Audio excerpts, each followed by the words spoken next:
Selamat pagi Bapak Ibu dan Saudara yang dikasihi oleh Tuhan. Kita berjumpa lagi dalam Salam Pagi.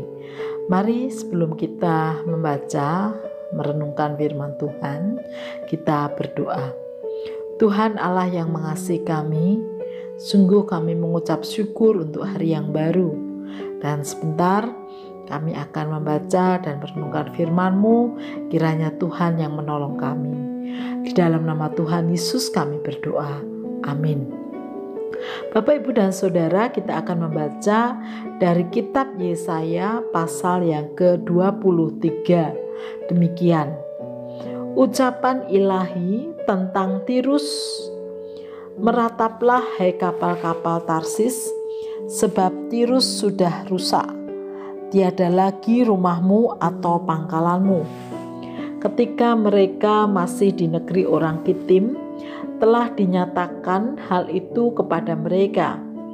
Berdiam dirilah hai tanah pesisir, hai saudagar Sidon, suruhan-suruhanmu mengarungi laut dan berlayar di samudra besar.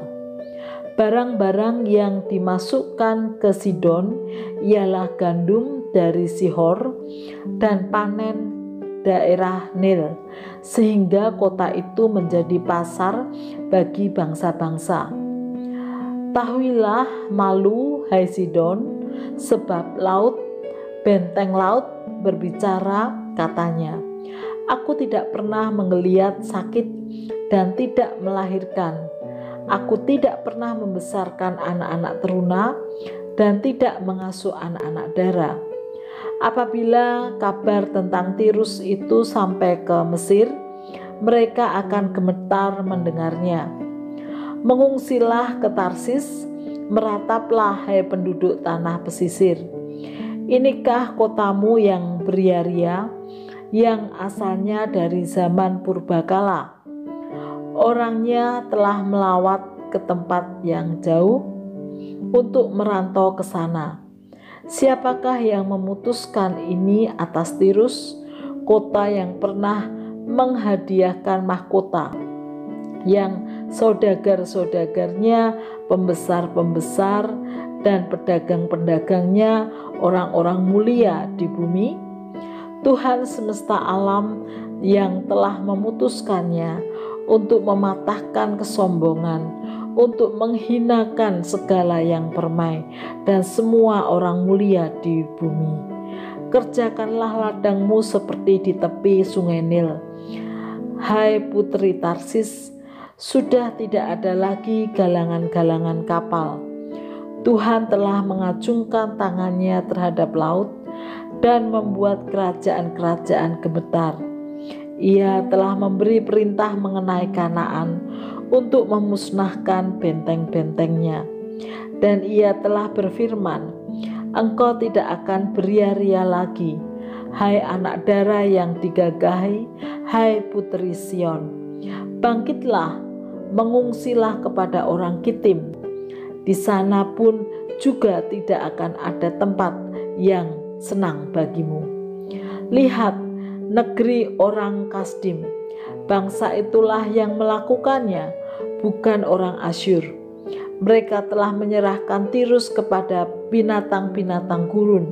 Mereka telah mendirikan menara-menara pengepungan dan telah meratakan puri-puri kota itu dan membuat kota itu menjadi reruntuhan.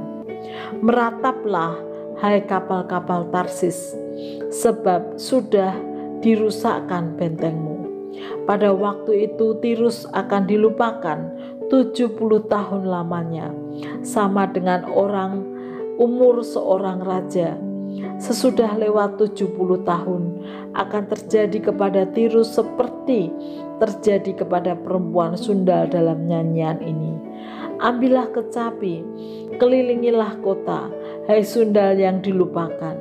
Petiklah baik-baik, bernyanyilah banyak-banyak, supaya engkau diingat orang. Dan sesudah lewat 70 tahun, Tuhan akan memperhatikan Tirus, sehingga ia kembali mendapat upah sundalnya, dan ia akan bersundal dengan segala kerajaan yang ada di muka bumi. Labanya dan upah sundalnya akan kudus bagi Tuhan, tidak akan ditahan atau disimpan, tetapi dengan labanya itu akan disediakan makanan yang cukup dan pakaian yang indah bagi orang-orang yang diam di hadapan Tuhan.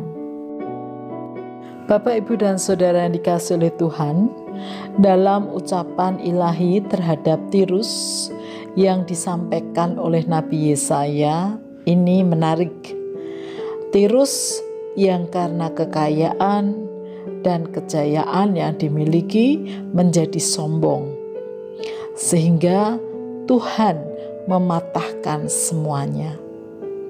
Bahkan bertahun-tahun mereka harus mengalami penderitaan, bertolak belakang dari keadaan yang semula dialami. Namun demikian, Tuhan memberi kesempatan kepada mereka untuk mengalami pemulihan dan diterima oleh Tuhan, asal mereka mau bertobat dan memperbaharui hidup mereka.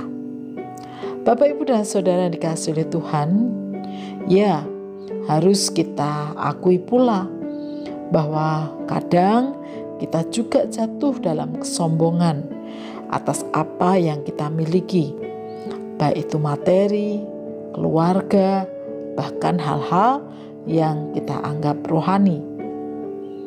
Dalam hal ini, dari pihak Allah ternyata Allah tidak berkenan. Ia dalam sekejap bisa meruntuhkan semua hal yang kita sombongkan. Oleh karena itu, mari kita belajar menjaga hati kita atas apapun yang kita miliki atau yang kita kerjakan. Dan kita juga mari bersyukur bahwa kita memiliki Tuhan yang terus mau memberikan pengampunannya pada kita selama kita mau bertobat. Karena itu, jangan lalai dan menjadi sombong, dan bila di titik kita telah jatuh dalam kesombongan, bergegaslah bertobat dan minta ampun kepada Tuhan agar Tuhan Yesus menolong kita. Mari kita berdoa. Tuhan Yesus, ajarkan kepada kami untuk tetap rendah hati atas setiap hal yang kami alami atau yang ada pada kami. Bantulah kami Tuhan untuk terus menyadari bahwa segala sesuatu adalah berasal daripadamu. Di dalam nama Tuhan Yesus kami berdoa dan mengucap syukur.